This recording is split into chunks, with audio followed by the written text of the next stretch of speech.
Halo, assalamualaikum guys.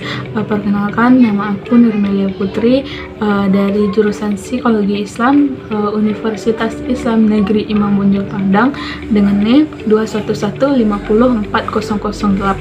Perkenalkan, nama aku Tania Wada Utami, Prodi Psikologi Islam Universitas Islam Negeri Imam Bonjol Padang dengan NIM 211504001.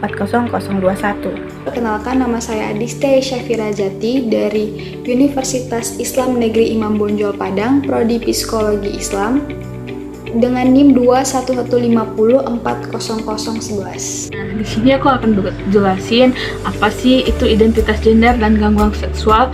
Nah, gangguan seksual itu adalah di mana seseorang itu memiliki ketidakpuasan terhadap jenis kelaminnya. Nah, begitu juga dengan identitas gender.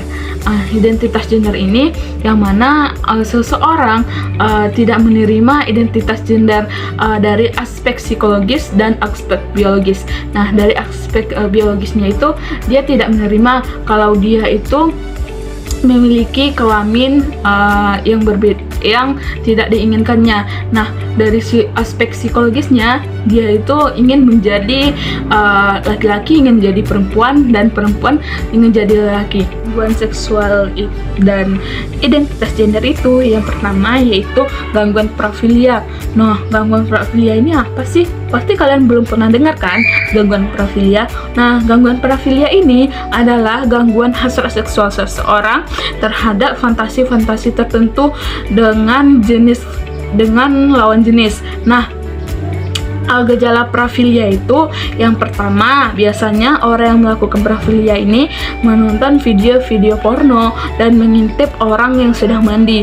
Nah, yang kedua, orang-orang yang melakukan parafilia, orang-orang dengan gangguan parafilia ini biasanya menggesek-gesekkan alat kelamin mereka kepada wanita. Nah, perlu kalian ketahui nih guys, orang yang menderita parafilia itu dia itu biasanya berada dari kaum laki-laki. Nah, yang selanjutnya mereka melakukan hubungan seksual itu tanpa stimulasi yang nyata. Nah, mereka itu hanya berhalusinasi dan biasanya mereka juga melakukannya dengan memakai pakaian wanita. Nah, selanjutnya mereka itu melakukan hubungan seksual dengan kasar jika dan melakukan dengan listrik dan lain-lainnya.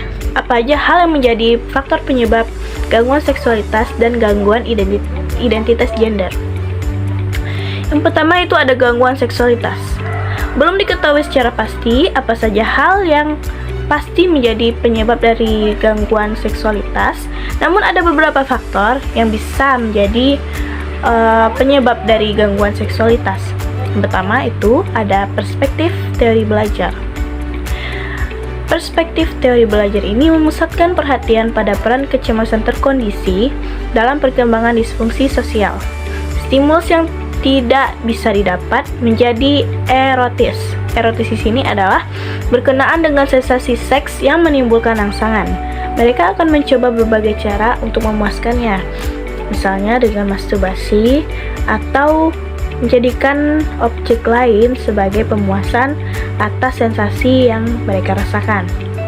Lalu yang kedua ada perspektif psikodinamika, yaitu kecemasan kastrasi atau pengebirian yang tidak terselesaikan di masa kanak-kanak yang menyebabkan rangsangan seksual dipindahkan pada objek yang lebih aman. Lalu ada perspektif multifaktor, yaitu penganiayaan seksual atau fisik pada masa kanak-kanak dapat merusak pola rangsangan seksual yang normal. Misalnya ketika anak-anak mendapatkan penganiayaan baik itu seksual maupun fisik yang terus-menerus dan terus berulang, mereka akan menganggap bahwa perlakuan yang mereka dapati itu pantas dirasakan oleh orang lain juga. Lalu ada faktor penyebab gangguan identitas gender. Seperti yang kita bahas sebelumnya, bahwa identitas gender sendiri berarti bahwa bagaimana seseorang merasa bahwa dirinya perempuan atau laki-laki. Faktor yang bisa menjadi penyebab gangguan identitas gender yaitu menekankan pada kedekatan mereka pada orang tua. Misalnya, hubungan seorang ibu dengan anak laki-lakinya yang sangat ekstrim. Lalu hubungan renggang antara ayah dan ibu, dan ayah yang tidak ada atau jauh dari anaknya. Lalu menekankan pada ketidakhadiran ayah pada kehidupan anak laki-laki, karena di sini ayah berperan sebagai panutan dan pedoman seorang anak laki-laki melakukan segala hal. Karena akan terjadi kecenderungan yang mengarah pada perpakaian dan pola bermain dari gender yang berlawanan, karena tidak adanya pedoman atau panutan tersebut. Penanganan biologis disfungsi seksual pria. Penanganan hal ini meliputi banyak teknik, namun sekarang lebih difokuskan kepada obat-obatan. Contoh obat Viagra yang dapat memperluas aliran darah di penis. Obat ini dapat diminum 1 jam sebelum berhubungan seksual. Gangguan orgasme. Wanita yang memiliki gangguan orgasme biasanya berpikir bahwa seks adalah hal yang kotor dan penuh dosa.